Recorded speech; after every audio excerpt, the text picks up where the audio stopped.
Suppose you are Taimur or Tina, your friend Naima or Naim failed the examination. Now write a letter to your friend telling about the importance of perseverance.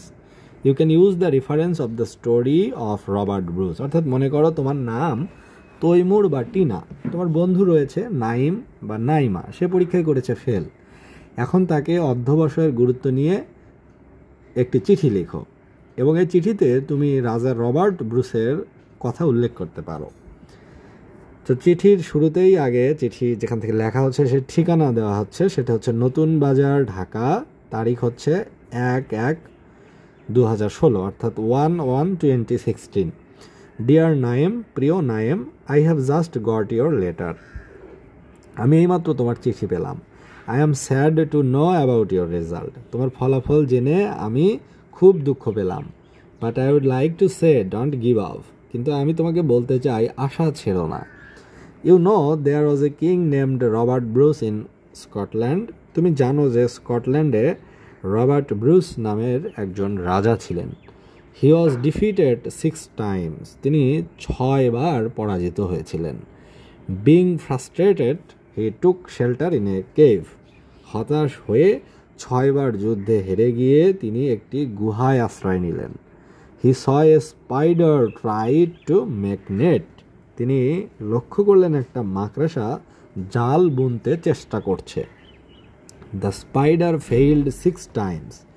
মাকড়সাটিও তার মতো 6 বার অকৃতকার্য হলো।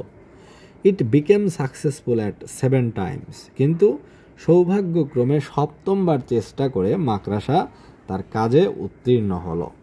It inspired him. এই মাকড়সাটি দারুণভাবে Robert ব্রুসকে অনুপ্রাণিত করলো।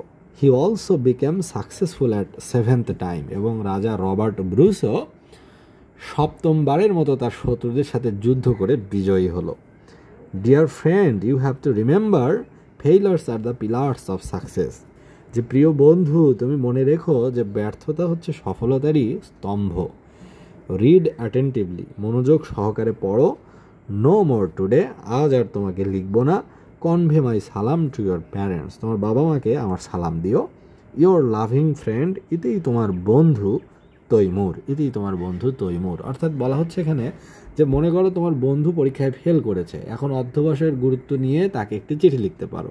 তুমি চাইলে তোমার চিঠিতে রবার্ট ব্রুসের রেফারেন্স বা উল্লেখ তুমি টানতে পারো। তো এখানে এই লেটারে বলা হচ্ছে যে I have just got your letter and I am sad to know about your result. এবং আমি তোমার রেজাল্ট জেনে খুবই দুঃখ পেয়েছি। I came to know that you failed in the exam. তুমি পরীক্ষায় ফেল করেছো। But I want to say don't give up. তুমি আশা ছেড়ো না, আশাহত হয়েও না। You know the name of Robert Bruce, a king in Scotland. তুমি তো জানো যে স্কটল্যান্ডের একটি রাজা ছিল Robert Bruce. He was defeated 6 times। সে 6 বার পরাজিত হয়েছিল এবং পরাজিত হওয়ার পরে ফ্রাস্ট্রেটেড হয়ে he took shelter in a cave. সে একটি গুহায় আশ্রয় নিল। তো one day he was lying. একদিন সে শুয়েছিল and noticed that a spider was trying to make net. জাল বুনতে চেষ্টা করছে। The spider failed 6 times। 6 বার চেষ্টা করে মাকড়সাটি ব্যর্থ হলো। And the spider became successful at 7 times। 7মবারের বেলায় স্পাইডার বা মাকড়সাটি সফল হলো। It inspired him. এই মাকড়সাটি তাকে ভীষণভাবে অনুপ্রাণিত করলো। He also became successful at 7th time। সেও 7মবারের বেলায় কৃতকার্য হলো। Dear friend, you have to remember failures are the pillars of success. তো বন্ধু, মনে রেখো যে ব্যর্থতা হচ্ছে সফলতার স্তম্ভ। Read attentively. এখন থেকে মনোযোগ সহকারে পড়ো। তুমি অবশ্যই সফলতার দেখা পাবে। No more today, convey my salam to your parents. তোমার বাবা মাকে আমার সালাম দিও। Your loving friend Taimur. ইতি তোমার বন্ধু তৈমুর। তো এই লেটারটি পড়া হলো মাস্টার পাবলিকেশনের 1-এর ভিতর সব 2য় শ্রেণী এই বইটি থেকে।